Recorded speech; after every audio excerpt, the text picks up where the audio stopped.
so the rest it was completed around 2014. You can see now the kind of traffic levels which we have.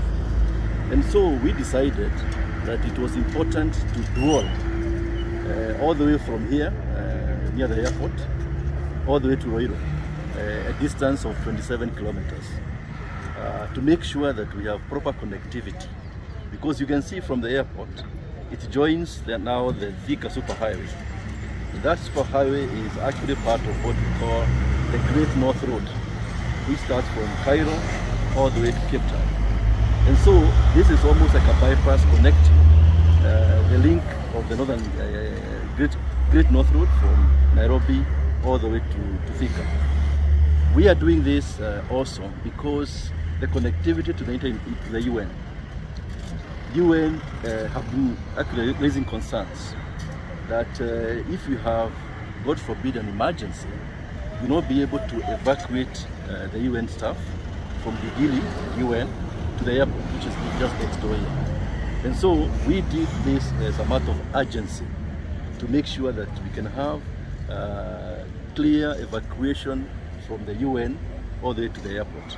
And so it's a very major piece of infrastructure in terms of the overall master plan of Nairobi. We are very happy with the progress. We only started a few months ago, but now you can see it's already 30% complete. The purpose is to make sure we can complete this road by June this year. And the contractor is working very hard to make sure that we actually meet that target. And maybe what are the 7 kilometers, the cost is 12.5 billion shillings, which, as you can see, is through the city, build up areas, so it becomes very, sometimes very challenging in terms of moving utilities and so forth. But the cost is 12.5 billion shillings. Well, yes, I think you see many roads are done as single carriage because usually we have constraints and challenges in terms of budgets. So when it was done, yes, ideally it should have been actually dual. But obviously you have to do what you can afford. But what I can say is that the 12.5 billion shillings for a 27-kilometer road in the city is actually value for money. People have been stuck here and even missed their flights. Because you can see now it's not even a bypass, it's like a major trunk road. Bypasses are supposed to be like, you know, taking off traffic from other highways. But you can see now it's a major trunk road by itself. And so we are happy. I think the progress is good. It will also, as you can see, connect also to the, after the Macharia airport, it will connect to the expressway. And so eventually we shall have some really iconic piece of infrastructure in our country and in the city of Nairobi. It will make this Jomo Kenyatta airport a real hub, because if you are coming from the north, you can connect to the airport very easily, and then you get to the expressway. You can go to the west, you can go to the east through this route we are doing to the Machakos turnoff. And so this is what you want to leave as a legacy in terms of the kind of infrastructure we are doing for our country. Yeah, in addition to what you just said over there's one more very important issue. You see, in our country we are faced with a big challenge of unemployment. And so, even as we are doing these big projects, one of the biggest and high impact advantages we have and benefit is creation of jobs for our young people.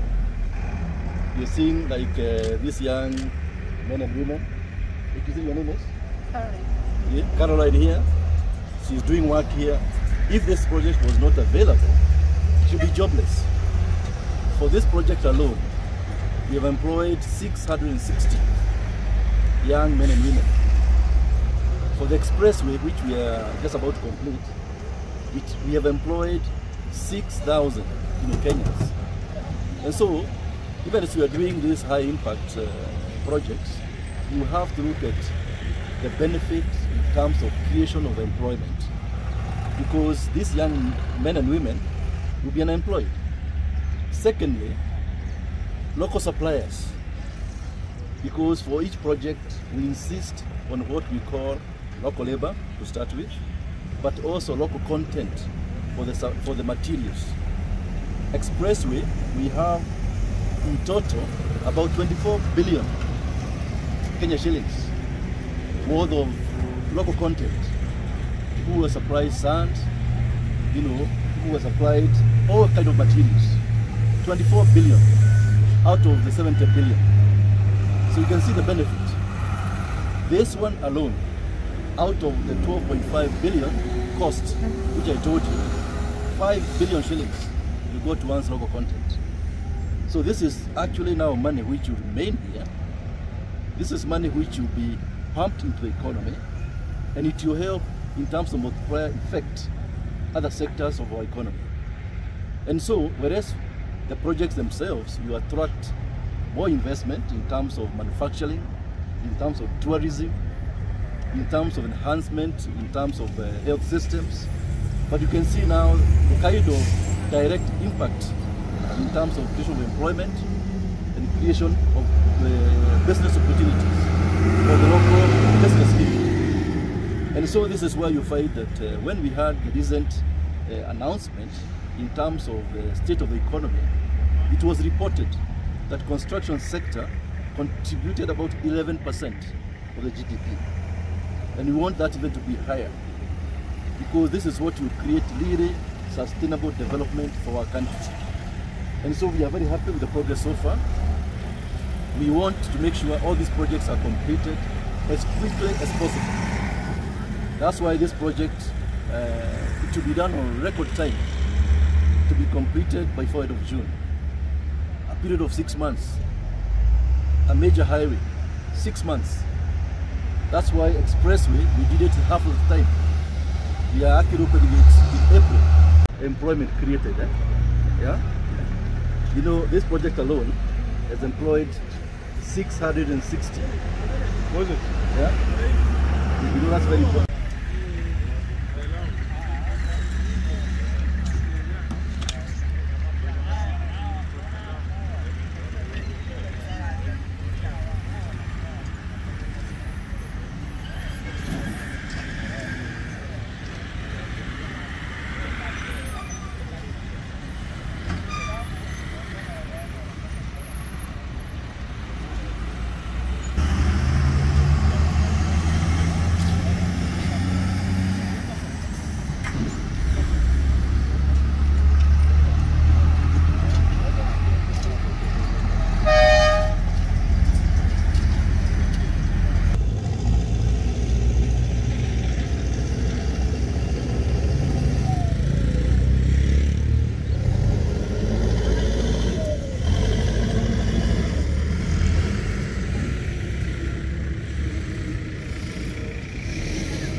Unafurahia kazi ya watu sio? Unafurahia sana hiyo kazi. Mradi inatolewa. Ndio. Tatizo hiyo.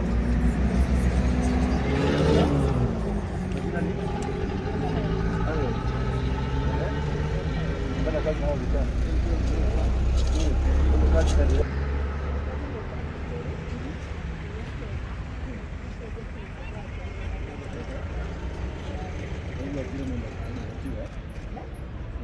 here.